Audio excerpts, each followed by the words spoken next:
وعلى آل محمد كما صليت على إبراهيم وعلى آل إبراهيم إنك حميد مجيد. اللهم بارك على محمد وعلى آل محمد كما باركت على إبراهيم وعلى آل إبراهيم إنك حميد مجيد. அன்பார்ந்த இஸ்லாமிய சகோதரர்களே, ஹிஜ்ரி வருடம் 1444 ஜமாதுல் ஆஹிர் மாதம் 13ஆம் திகதி புனித மஸ்ஜிது நபவியிலே இமாம் அஷேக் சலாஹ் அல் புதைர் அவர்கள் அண்டை வீட்டினரை மதிப்பதின் சிறப்பும் நோவினை செய்வதின் விபரீதமும் எனும் தலைப்பிலே உரையாற்றினார்கள். ஆரம்பமாக அல்லாஹ்வை புகழ்ந்து நபியின் மீது ஸல்லவாத்தும் ஸலாமும் கூறியவர்களாக வருகை தந்திருக்கக்கூடிய மக்களுக்கெல்லாம், அல்லாஹ்வின் நல்லடியார்களே, யா அய்யுஹல்லதீன ஆமனுத்தகுல்லாஹ், அல்லாஹ்வை அஞ்சி பயந்து நடந்து கொள்ளுங்கள். வல் தன்துரு நஃப்சும் மா கத்தமத் லிகத், நாளைக்காக எதனை முற்படுத்தி வைத்திருக்கிறீர்கள் என்று சிந்தித்து பாருங்கள்.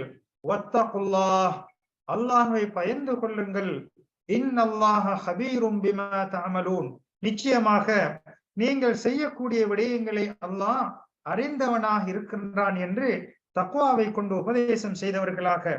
அன்பார்ந்தவர்களே, மரியாதைகளில் உயரும் இணைப்புகளில் உள்ளதுதான் வேர்களின் ஒழுங்கு மகிமை மையத்தின் ஒழுங்கு பெறக்கூடிய விடயத்தில் உள்ளதுதான்.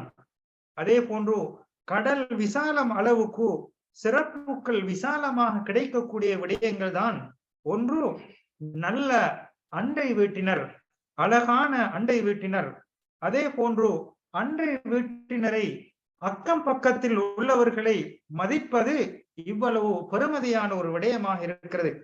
அண்டை வீட்டினர் என்றால், அதாவது ஒரு வீடு இன்னும் ஒரு வீட்டோடு ஒரு இரண்டு சிவர்களும் ஒன்றோடொன்று சேர்ந்து இருப்பது, அல்லது வீட்டுக்கு அண்மையில் இருக்கக்கூடிய வீடுகள், அல்லது எதிர்ப்புறமாக இருக்கக்கூடிய வீடு, அல்லது நேருக்கு நேராக நாம் முகம் பார்க்கக்கூடிய அளவுக்கு இருக்கக்கூடிய வீடுகள், அல்லது ஒரே பாதையில் இருக்கக்கூடிய வீடுகள், அல்லது ஒரே பள்ளியில் தொழக்கூடிய மக்கள் வாழக்கூடிய வீடுகள், அல்லது ஒரு கட்டிடத்திலே வாழக்கூடியவர்கள், அல்லது ஒரு கிராமத்திலே வாழக்கூடியவர்கள் அனைவர்களையும் அண்டை வீட்டினர் என்ற வட்டத்துக்குள்ளால் கொண்டு வரலாம். அன்பார்ந்தவர்களே, அல்லாஹ் சுப்ஹானஹு வ தஆலா அல் குர்ஆனிலே சும்ம லா யுஜாவிரூனக ஃபீஹா இல்லா கலீலா, பின்னர் வெகு சொற்பமே தவிர மதீனாவாகிய அதில் அவர்கள் வசித்திருக்க மாட்டார்கள் என்று ஒரு மதீனாவிலே வாழக்கூடிய மக்களை அண்டை வீட்டினர் என்று கூறுவதை நாம் காணலாம். அல்லாஹ் சுப்ஹானஹு வ தஆலா கட்டளையிடுகிறான், அல்லாஹ்வை வணங்க வேண்டும், அவனுக்கு ஒருபோதும் இணை வைத்து விடக் கூடாது, பெற்றோருக்கு உபகாரம் செய்ய வேண்டும், உறவினர்கள், அனாதைகள், ஏழைகள், உறவினரான அண்டை வீட்டினர், அந்நியரான அண்டை வீட்டினர், உடன் இருக்கும் நண்பர்கள், வழிப்போக்கர்கள், அதே போன்று வழக்கரம் சொந்தமாக்கி கொண்டவர்கள், இவர்கள் அனைவர்களுக்கும் உபகாரம் செய்யுங்கள் என்று அல்லாஹ் சுப்ஹானஹு வ தஆலா அல் குர்ஆனிலே கட்டளையிடுகிறான். அன்பார்ந்தவர்களே, வஅபுதுல்லாஹ வலா துஷ்ரிகு பிஹி ஷைஆ வபில் வாலிதைனி இஹ்சானா வபிதில் குர்பா வல் யதாமா வல் மசாகீன் வல் ஜாரி தில் குர்பா வல் ஜாரில் ஜுனுபி வஸ்ஸாஹிபி பில் ஜம்பி வப்னிஸ் ஸபீலி வமா மலகத் ஐமானுக்கும் இன்னல்லாஹ லா யுஹிப்பு மன் கான முக்தாலன் ஃபഖூரா. சூரா அன்-நிசா 36வது வசனத்திலே யாருக்கெல்லாம் நாம் உபகாரம் செய்ய வேண்டும் என்பதை அல்லாஹ் பட்டியலிட்டு கூறுகிறான். அன்பார்ந்தவர்களே, அதே போன்று அண்டை வீட்டினரை கவனிக்க வேண்டும் என்பதை பற்றி அல்லாஹ்வின் தூதர் ஸல்லல்லாஹு அலைஹி வஸல்லம் அவர்கள் உபதேசம் செய்யக்கூடியவர்களாக, வசியத்து செய்யக்கூடியவர்களாக இருந்திருக்கிறார்கள். எந்த அளவுக்கு என்றால், அனந்தர சொத்திலே வாரிசுரிமையிலே பங்கு பெறுவாரோ என்ற அளவுக்கு அவ்வளவு உருக்கமாக அண்டை வீட்டினரை பற்றி நபி அவர்கள் உபதேசம் செய்திருக்கிறார்கள். அதே போன்றுதான் அல்லாஹ்வின் தூதர் ஸல்லல்லாஹு அலைஹி வஸல்லம் அவர்கள் கூறுகிறார்கள், கைருல் அஸ்ஹாபி இந்தல்லாஹ், அல்லாஹ்விடத்திலே தோழர்களில் சிறந்தவர்கள் யார் என்றால், அவருடைய தோழர்களிடத்திலே யார் சிறப்பாக இருக்கிறாரோ அவர்தான் அல்லாஹ்விடத்திலே சிறந்தவராக கருதப்படுவார். அதே போன்றுதான் அண்டை வீட்டினர்களிலே மிகவும் சிறந்தவராக கருதப்படக்கூடியவர் அல்லாஹ்விடத்திலே யார் என்றால், யார் பக்கத்து வீட்டினருடன் சிறந்தவராக இருக்கிறாரோ அவர்தான் அல்லாஹ்விடத்திலே சிறந்தவராக கருதப்படுவார். அன்பார்ந்தவர்களே, எனவே சிறந்தவர் என்பதற்கான சான்று ஒரு சர்டிபிகேட்டை அண்டை வீட்டினர் வழங்குவதை இங்கே அல்லாஹ் கூறியிருப்பதை நாம் காணலாம். அல்லாஹ்வின் தூதர் ஸல்லல்லாஹு அலைஹி வஸல்லம் அவர்கள் கூறுகிறார்கள், மன் கான யுமினு பில்லாஹி வல் யௌமில் ஆகிர் ஃபல்யுக்ரிம் ஜாரஹு. யார் அல்லாஹ்வையும் இறுதி நாளையும் விசுவாசம் கொள்கிறார்களோ அவருடைய அண்டை வீட்டினை கௌரவப்படுத்தட்டும், சங்கைப்படுத்தட்டும். இன்னும் ஒரு அறிவிப்பிலே ஃபல்யுஹ்சின் இலா ஜாரிஹி, தனது அண்டை வீட்டினருக்கு அழகான முறையில் உபகாரம் செய்யட்டும் என்று நபி அவர்கள் கூறுகிறார்கள். அன்பார்ந்தவர்களே, இறை விசுவாசிகளை பொறுத்தவரையிலே, முஃமின்களை பொறுத்தவரையிலே பக்கத்து வீட்டினருடன் அழகான முறையிலே நடந்து கொள்வார்கள், அவர்களுடைய உரிமைகளை அவர்கள் பேணி நடப்பார்கள் என்பதை நாம் பல ஹதீஸ்களிலே காணலாம். அன்பார்ந்தவர்களே, யாருடைய போக்கு, யாருடைய செயல் அழகாக இருக்கிறதோ அவர்களுடைய அண்டை வீட்டினர்களும் அழகாக அமைவார்கள். யார் பக்கத்து வீட்டினருடன் உபகாரமாக அழகான முறையில் நடந்து கொள்கிறார்களோ அந்த வீட்டுக்கு அல்லாஹ்வுடைய அருள்மலை பரக்கத்து வருவதற்கு அது காரணமாக இருக்கிறது. அன்பார்ந்தவர்களே, தாராள மனப்பான்மையுடன், அதாவது பெருந்தன்மையுடன் சிறந்து விளங்கக்கூடிய மக்கள், இரக்கம் நட்பண்பு கொண்ட அண்டை வீட்டினரும், அதே போன்று கடுமையாக நன்றி இல்லாத புறக்கணிக்கக்கூடிய அண்டை வீட்டினரும் இருவரும் ஒன்றோடு ஒன்று சேர மாட்டார்கள், இருவரும் சமமாக மாட்டார்கள் என்று நாம் அல் குர்ஆனுடைய திருக்குர்ஆன் வசனங்களையும் நபியுடைய போதனைகளை ஒப்பிட்டு பார்க்கின்ற போது நாம் புரிந்து கொள்ளலாம். அன்பார்ந்தவர்களே, அண்டை வீட்டினரை, பக்கத்து வீட்டினரை கௌரவப்படுத்துவது என்பது, அவர்களை மகிமைப்படுத்துவது என்பது, அவர்களுடன் அழகான தொடர்புகளை ஏற்படுத்திக் கொள்வது, அவர்களுடன் நம்பிக்கை அமானிதத்தை பேணக்கூடியவர்களாக இருக்க வேண்டும். ஏதாவது குறைகள் தென்பட்டு விட்டால் அவைகளை மறைத்து விடுவது, ஏதாவது தவறுகள் நிகழ்ந்து விட்டால் அவைகளை பெருமனதுடன் மன்னிப்பது, சிறிய தவறுகள் நடந்து விட்டால் அதனை கண்டும் காணாதது போல் இருப்பது, அதே போன்று புறம் பேசுவது, அண்டை வீட்டினரை பற்றி பிறர் யாராவது குறை கூறினால், புறம் பேசினால் அதனை மறுத்து அவருக்கு சார்பாக நாம் பேச வேண்டும். அவர்களுடைய புனிதத்துவத்தை, கண்ணியத்தை பாதுகாக்க வேண்டும். எல்லா நிலைகளிலும் தொடராக அறிவுரை கூறக்கூடியவர்களாக, நல்லுபதேசம் கூறக்கூடியவர்களாக அவர்கள் இருக்க வேண்டும். அவர்கள் விருந்துக்கு அழைத்தால் கட்டாயமாக பதிலளிக்க வேண்டும். அவர்கள் தொடர்பாக அவர்களுக்கு மத்தியில் இருக்கக்கூடிய அந்த தொடர்புகளுக்கு, அந்நியோன்யமான உறவுகளுக்கு வெகுமதியாக நாம் நடந்து கொள்ள வேண்டும். அவர்கள் ஏதாவது தேவையின் நிமித்தம் ஏதாவது கேட்டால் முடியுமான அளவுக்கு தேவைகளை நிறைவேற்ற வேண்டும். அழகிய முறையிலே உதவிகள் செய்ய வேண்டும். அவர்களை எல்லா நேரத்திலும் கண்காணித்துக் கொள்ள வேண்டும். எப்போது எதை தேவையுடையவர்களாக இருக்கிறார்கள் என்பதை உணர்ந்து அவர்களுக்கு உதவி புரியக்கூடியவர்களாக இருக்க வேண்டும். நோவினை செய்வதை ஒட்டுமொத்தமாக தவிர்த்து கொள்ள வேண்டும். எந்த நேரத்திலும் எல்லா சந்தர்ப்பங்களிலும் பக்கத்து வீட்டினருக்கு நாம் ஏமாற்றம் செய்யக்கூடியவர்களாக இருந்துவிடக் கூடாது என்பதை நாம் உணர்ந்து அண்டை வீட்டினருடன் இது போன்ற விடயங்களை கடைபிடிக்க வேண்டும். அன்பார்ந்தவர்களே, அல்லாஹ்வின் தூதர் ஸல்லல்லாஹு அலைஹி வஸல்லம் அவர்கள் கூறுகிறார்கள், அல்லாஹ்வின் மீது ஆணையாக ஒருவர் பூரண இறை விசுவாசியாக மாட்டார், பூரண இறை விசுவாசியாக மாட்டார், பூரண இறை விசுவாசியாக மாட்டார் என்று கூறிவிட்டு கூறுகிறார்கள், மல்லா யஅமனு ஜாருஹு பவாயிகஹு. அண்டை வீட்டினருடைய அதாவது தீங்குகளிலிருந்து, கெடுதிகளிலிருந்து எவன் பாதுகாப்பு பெறவில்லையோ அவ்வாறு அண்டை வீட்டினருக்கு தீங்கு செய்யக்கூடியவன், கெடுதி செய்யக்கூடியவன் பூரண இறை விசுவாசியாக மாட்டான் என்று நபி அவர்கள் கூறுகிறார்கள். அன்பார்ந்தவர்களே, அக்கம் என்பது, பக்கத்து வீட்டினர் என்பது ஒவ்வொரு வீட்டினருக்கு மத்தியிலே இருக்கக்கூடிய தொடர்பாடல்களை, உறவுகளை வளர்த்து கொள்ள வேண்டும். எனவே உங்களுக்கு மத்தியிலே இருக்கக்கூடிய அண்டை வீட்டினர், பக்கத்து வீட்டினருடன் அழகான முறையிலே அவர்களை நேசித்து நடவுங்கள். அவர்கள் ஏழைகளாக அல்லது அனாதைகளாக, விதவைகளாக, ஏழைகளாக இருந்தால் அவர்களுக்கு இரக்கம் காட்டுங்கள், கருணை காட்டுங்கள். உங்களுக்கு முடியுமான அளவுக்கு அவர்களுக்கு உதவி செய்யுங்கள். உண்மையிலே மரியாதைக்குரிய மக்கள் வாழக்கூடிய இடத்திலே அவர்களுக்கு மத்தியிலே அண்டை வீட்டில் இருக்கக்கூடிய குழந்தைகள் துயரம், பரிதாபம் போன்றவைகளை கண்டு கொள்ள மாட்டார்கள்.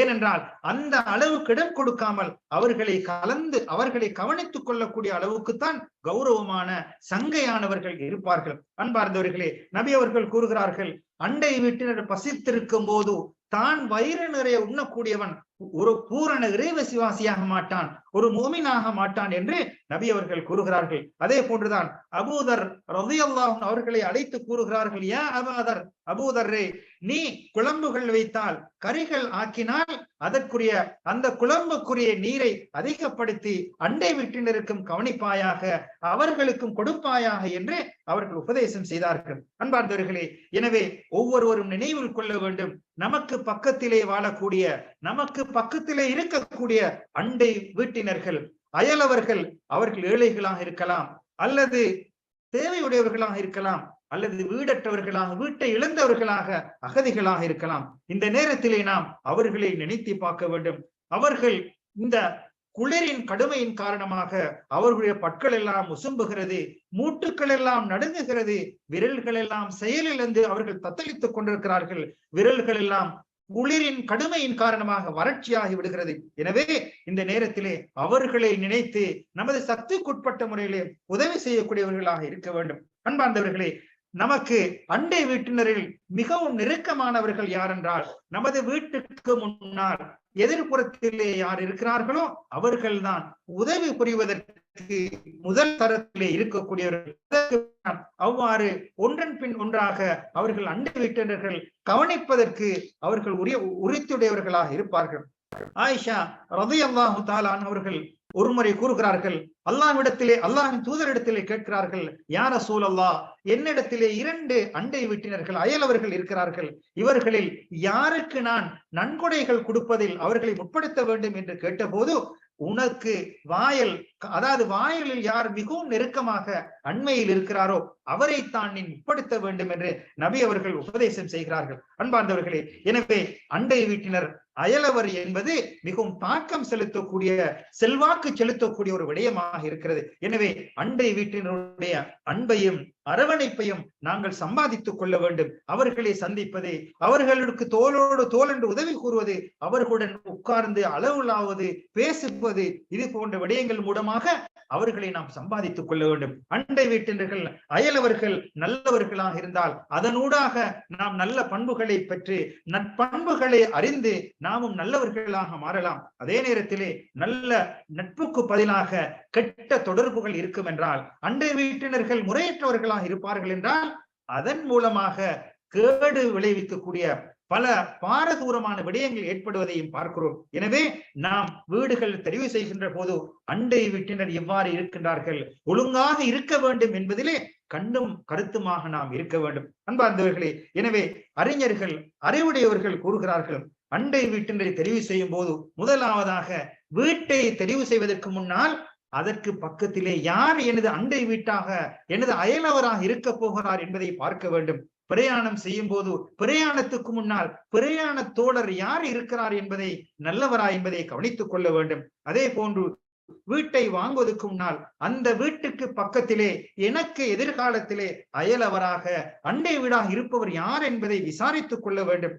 யாருடைய அண்டை வீடு கெட்டதாக இருக்கிறதோ அவருடைய முடிவுகளும் மாற்றமாகத்தான் அமையும். அன்பார்ந்தவர்களே, எனவே நல்ல நட்புகளை தெரிவு செய்வதிலே நாம் தொடராக இருக்க வேண்டும். அந்த நட்புகள் தெரிவு செய்வதிலே ஆர்வமாக நாம் இருக்க வேண்டும். ஏனென்று சொன்னால் வேட்டை மிருகங்கள், அதாவது சிங்கங்கள் வாழக்கூடிய, சிங்கத்துக்கு அண்டை வீடாக நாம் வாழுகின்ற போது அதனிடத்திலிருந்து நாம் பெறுமதிகளையோ அல்லது பாதுகாப்புகளை எதிர்பார்க்க முடியாது. எனவே எவ்வாறு பறவைகளும் சிங்கங்களும் அவர்களுக்கு பக்கத்திலே இருக்கக்கூடிய மிருகங்களை, பறவைகளை ஆபத்தின் போது பாதுகாக்கிறதோ அதே போன்று அண்டை வீட்டில் இருக்கக்கூடியவர்கள் உதவி செய்யக்கூடியவர்களாக, நம்முடன் தோழமை கொள்ளக்கூடியவர்களாக இருக்க வேண்டும் என்பதிலே கண்ணும் கருத்துமாக இருக்க வேண்டும். அன்பார்ந்தவர்களே, வீட்டிலே மகிழ்ச்சி என்பது, நமது வீட்டிலே சந்தோஷம் வருவது என்பது உண்மையிலே அண்டை வீடு அழகாக அமைவது, பொருத்தமாக அமைவது நமது வீட்டு மகிழ்ச்சிக்கு ஒரு காரணமாக அமையும். நபி ஸல்லல்லாஹு அலைஹி வஸல்லம் அவர்கள் கூறுகிறார்கள், ஒரு முஸ்லிமுடைய, ஒரு முஃமினுடைய மகிழ்ச்சிக்குரிய விடயங்களாக இருப்பது விசாலமான வீடு, அதே போன்று அண்டை வீடு, பக்கத்தில் இருக்க அயலவர்கள் அழகாக அமைவது, அதே போன்று நல்ல வாகனங்கள் கிடைப்பது என்பது நமது வாழ்வின் மகிழ்ச்சிக்குரிய விடயங்களாக இருக்கிறது. அன்பார்ந்தவர்களே, அதே போன்றுதான் ஒரு ஊருடைய மகிழ்ச்சி, ஒரு ஊருடைய புகழ், அந்த ஊரிலே இருக்கக்கூடிய மக்களுடைய அண்டை வீட்டினுடைய அந்த சான்றிதழ் மூலமாக இந்த ஊர் மக்கள் நல்ல மக்கள், பக்கத்து வீட்டினரை அழகாக கவனிப்பார்கள் என்று ஊருக்கு பெயர் வருவதற்கும் அது ஒரு காரணமாக இருக்கிறது. அன்பார்ந்தர்களே, அபு அல் ஜஹம் அல்லதவி அவர்கள் பசராவிலே ஒரு வீட்டுக்கு 1,00,000 திர்ஹங்களை கொடுத்து வாங்க முற்பட்டார்கள்.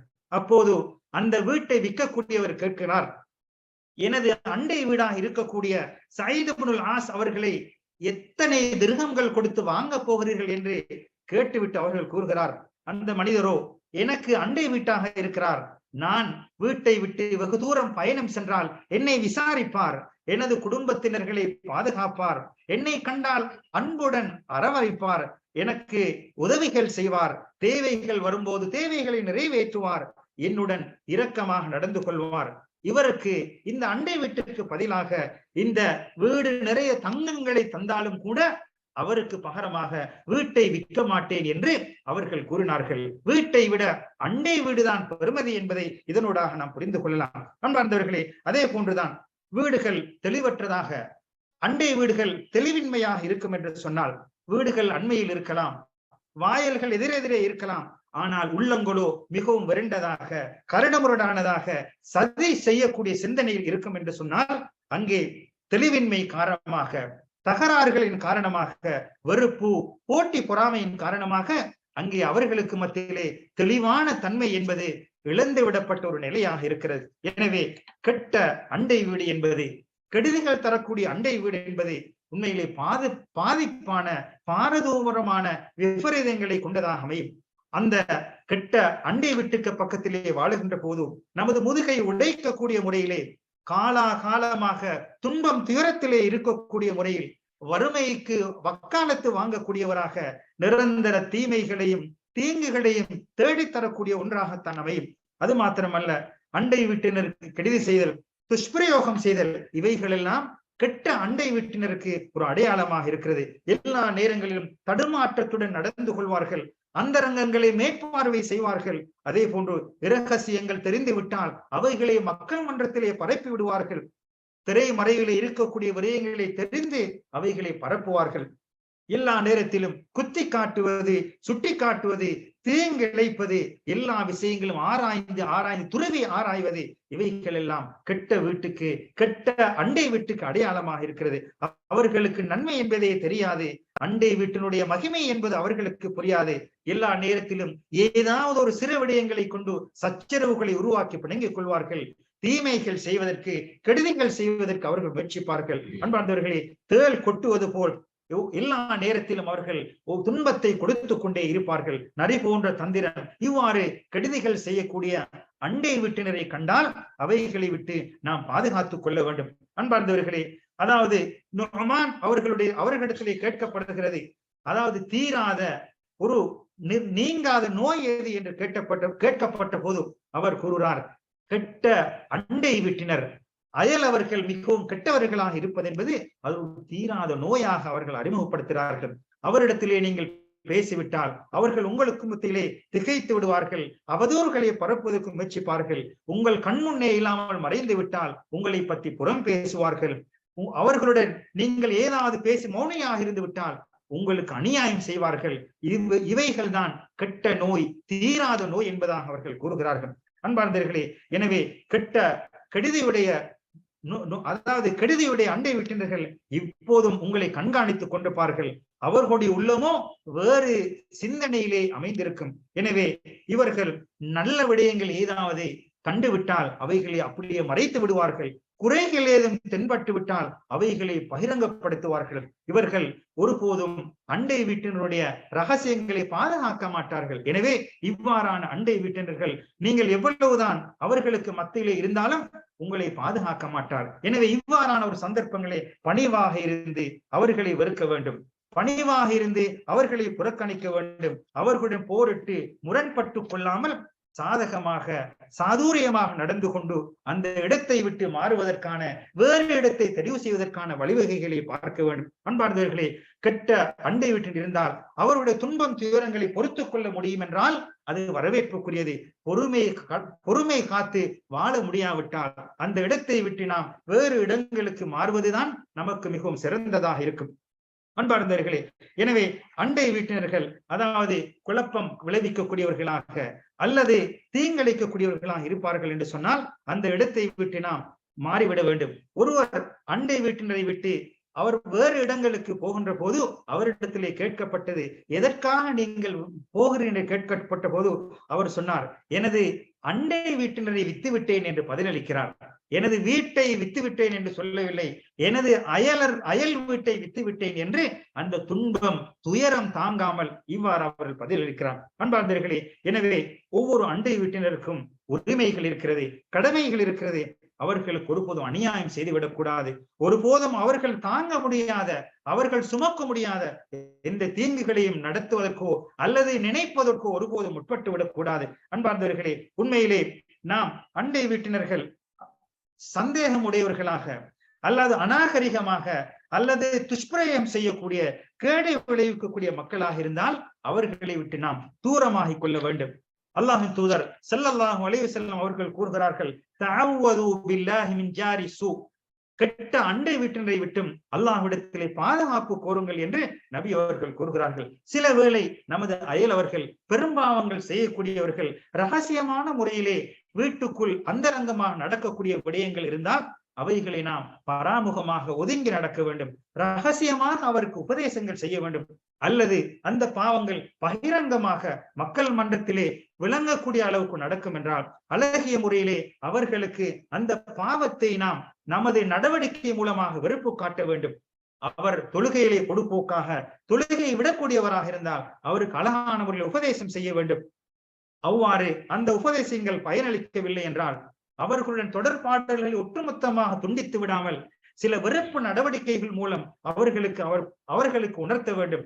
அவ்வாறு உணர்த்தி அவர் திருந்தி விட்டால் அல்ஹம்துலில்லாஹ், அதுவும் திருந்தாமல் மனமுரண்டாக இருப்பார் என்றால் அவரை விட்டு வேறு இடத்துக்கு நாம் புறப்படுவதுதான் மிகவும் பொருத்தமாக இருக்கும். அதே நேரத்திலே பக்கத்து வீட்டுகளே பெரும்பாவங்கள் நடக்கக்கூடிய அல்லது வீடுகளிலே பெண்கள் அநாகரிகமான நடக்கக்கூடிய இடங்கள் கண்டுவிட்டால் அந்த வீட்டுகளிலே நமது பெண்களை அனுப்பி நமது பெண்கள் பாழாகக்கூடிய முறைக்கு நாம் ஆளாகிவிடக் கூடாது. எனவே முறையாக அவர்களுக்கு உபதேசம் செய்து அவர்களை திருத்துவதற்கு முயற்சிக்கக்கூடியவர்களாக இருக்க வேண்டும். அன்பார்ந்தவர்களே, அண்டை வீட்டினர் அயலவரை பற்றி சொல்லக்கூடிய நல்ல கருத்துக்கள் அது ஏற்றுக்கொள்ளப்படக்கூடிய ஒரு சான்றாக இருக்கிறது.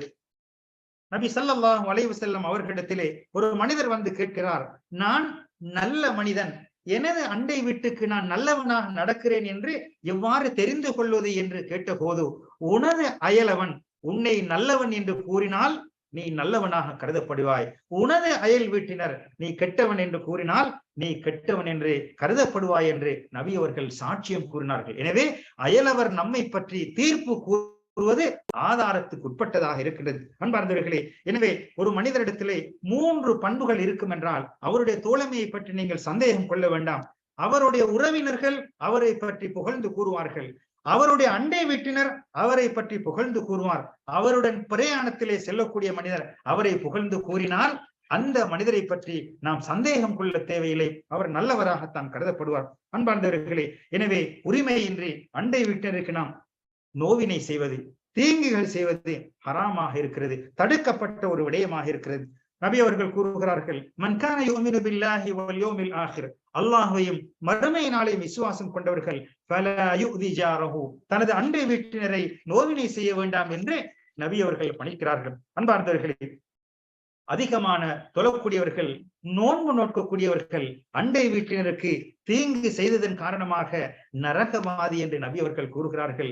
நன்மையிலே செயல்களிலே குறைந்தவர்கள் அண்டை வீட்டினருடன் அழகான முறையிலே நடந்ததன் காரணமாக அவர் சுவர்க்கத்திலே இருப்பார் என்று நபி அவர்கள் சான்று பார்க்கிறார்கள். அன்பார்ந்தவர்களே, எனவே நாம் அண்டை வீட்டிலே இருக்கின்ற போது நமது மரங்கள் மிகவும் விசாலமாக வளர்ந்து அண்டை வீட்டினர்களுடைய வீட்டிலே கிளைகள் செல்லும் என்றால் அவைகளை வெட்டி அவர்களுக்கு தீங்கிழைக்காத முறையிலே அவைகளை நாம் மரங்களை வெட்டி கொள்ள வேண்டும். அதே போன்றுதான் மொட்டை மாடிகளே மேல் மாடிகளே இருக்கின்ற போது அங்கே புறா வளர்ப்பது அல்லது எட்டி பார்ப்பது அவருடைய அந்தரங்க செயல்களை கண்ணுக்கு படக்கூடிய முறையிலே இருந்தால் அவ்வாறு மேல் மாடிக்கு போகின்ற போது கூட அண்டை வீட்டினருடன் நாம் சொல்லிக் கொண்டுதான் போக வேண்டும். எனக்கு மேல் மாடியிலே வேலை இருக்கிறது என்று கூறினால் அவர்களுடைய அந்தரங்க செய்திகள் வெளிப்படா வண்ணம் பக்கத்து வீட்டினர்கள் அவர்களை பாதுகாத்துக் கொள்வார்கள். அந்த அளவுக்கு இஸ்லாம் அண்டை வீட்டினரை ஒழுக்கமாக கௌரவமாக நடத்த வேண்டும் என்பதை கூறுகிறது. அதே போன்றுதான் பக்கத்து வீடுகளுக்கு மத்தியில் இருக்கும் போது பாதைகளிலே புறாக்களுக்கு பறவைகளுக்கு உணவுகளை வீசுவது அல்லது எஞ்சிய உணவுகளை வீசுவது, தண்ணீரை ஊற்றுவது, இவைகள் எல்லாம் அழுக்கு ஏற்படுத்தக்கூடிய ஒரு அநாகரிகமான செயலாக இருக்கிறது. இவைகளை எல்லாம் ஒட்டுமொத்தமாக தவிர்த்து கொள்ள வேண்டும். அதே போன்றுதான் நாம் மேல் மாடிகளிலே இருக்கின்ற போது அண்டை வீட்டினருக்கு எந்த விதத்திலும் தீங்குகள் வந்து விடாமல் அவர்களுடைய அனுமதியை பெற்றுத்தான் அவர்களுடைய அந்தரங்க செய்திகள் வெளிப்படக்கூடிய விடயங்கள் இருந்தால், மேல் மாடியிலே எனக்கு ஒரு வேலை இருக்கிறது, நான் மேல் மாடிக்கு போகிறேன் என்ற செய்தியை எத்திவிட்டால் அவர்களுடைய ஜன்னல்களை மூடிக்கொள்வார்கள் அல்லது மறைமுகமாக இருந்து கொள்வார்கள் என்பதை கூட இஸ்லாம் நமக்கு அழகான முறையிலே போதிக்கிறது. அன்பார்ந்தவர்களே, எனவே எல்லா சந்தர்ப்பங்களும் அண்டை வீட்டினருக்கு சதிமோசம் செய்து விடக்கூடாது, அவர்களுடைய அந்தரங்க செய்திகளை எட்டி பார்க்க கூடாது, அவர்களுடைய கௌரவமான விடயங்களை நாம் எப்போதும் கண்ணும் கருத்துமாக இருக்க வேண்டும். அன்பார்ந்தவர்களே, அதே போன்றுதான் விபச்சாரத்தின் விபரீதங்களை பற்றி நபி அவர்கள் கூறும் போது அண்டை வீட்டு பெண்ணுடன் விபச்சாரம் செய்வது 10 பெண்களுடன் விபச்சாரம் செய்வதை விட மிகவும் கடுமையானது என்று நபி அவர்கள் எச்சரிக்கை செய்திருக்கிறார்கள். அதே போன்றுதான் களவை பற்றி கூறும்போது கூட 10 வீட்டிலே களவெடுப்பதை விட அண்டை வீட்டிலே களவெடுப்பது என்பது பாரதூரமானது என்பதை நபி அவர்கள் நமக்கு உபதேசம் செய்திருக்கிறார்கள். அன்பார்ந்தவர்களே, அதே போன்றுதான் பக்கத்து வீட்டிலே இருக்கின்ற போது நமது சிறுவர்கள் நமது சிறார்கள் ஒழுக்கமாக நடந்து கொள்ள வேண்டும். பக்கத்து வீட்டுக்கு எந்த விதத்திலும் தீங்கிழைத்து விடக்கூடாது. சத்தமிடுவது, அதாவது சலசலப்பை ஏற்படுத்துவது, விசில் அடிப்பது, இது போன்ற அவர்களுக்கு தொந்தரவு தரக்கூடிய எல்லா விடயங்களை விட்டும் நமது குழந்தைகளை பாதுகாத்துக் கொள்ள வேண்டும். ஆனால் சிலர்கள் பொடுபோக்காக இருக்கிறார்கள். இது எனது பாதையாக இருக்கிறது, எனது வீடாக இருக்கிறது, நான் விரும்பியவாறு வாழ்வேன் என்று பக்கத்து வீட்டினுடைய உரிமையை மகிமையை மதிக்காமல் கேவலமாக நடந்து கொள்ளக்கூடிய காட்சியையும் நான் பார்க்கிறோம். எனவே இவைகளை ஒட்டுமொத்தமாக நாம் தவிர்த்து கொள்ள வேண்டும். அன்பார்ந்தவர்களே, எனவே உங்களது அண்டை வீட்டினருக்கு உங்களது குழந்தைகள் எந்த விதத்திலும் தீங்கு செய்யாத வண்ணம் பாதுகாத்துக் கொள்ள வேண்டும். நல்ல பண்புகளை அவர்களுக்கு முன்னால் வளர்த்துக் கொள்ளுங்கள். அவர்களுடைய மகிமையையும் அவர்களுடைய உரிமைகளையும் பேணி அவர்களுடன் நல்ல முறையிலே நடந்து கொள்வதற்கு முயற்சியுங்கள். எனவே அண்டை வீட்டினர் என்பது நமக்கு கிடைக்கக்கூடிய ஒரு அரும் பெரும் ஒரு பொக்கிஷமாக இருக்கலாம். அவரூடாக மேல் பல நல்ல விடயங்களை தெரிந்து நமது வாழ்வை சீர் செய்து கொள்வதற்கு ஒரு உதவியாக இருக்கலாம். அல்லது அதற்கு மாற்றமாக நம்மை படுபாதாளத்திலே தள்ளக்கூடிய, நாம் கேடு செய்யக்கூடிய ஒரு மனிதனாக மாறுவதற்கு இருக்கலாம். எனவே நமது அண்டை வீடு நல்லவர்களாக இருக்க வேண்டும். அவர்களுக்கு நாம் அவர்களுடைய மகிமையை பேணி நடக்க வேண்டும். அவர்களுக்குரிய உரிமைகளை முறையாக நிறைவேற்ற வேண்டும். ஒருபோதும் தீங்கு செய்யக்கூடிய எண்ணத்தை வரவழைத்துக் கொள்ளக்கூடாது. எனவே அண்டை வீட்டினருடன் அந்நியோன்யமாக இஸ்லாம் காட்டக்கூடிய நல்ல முறையிலே வாழக்கூடிய நன்மக்களாக நம் அனைவர்களையும் அல்லாஹ் ஆக்கியருள் புரிவானாக. ஆமீன். وآخر دعوانا أن الحمد لله رب العالمين والسلام عليكم ورحمة الله وبركاته.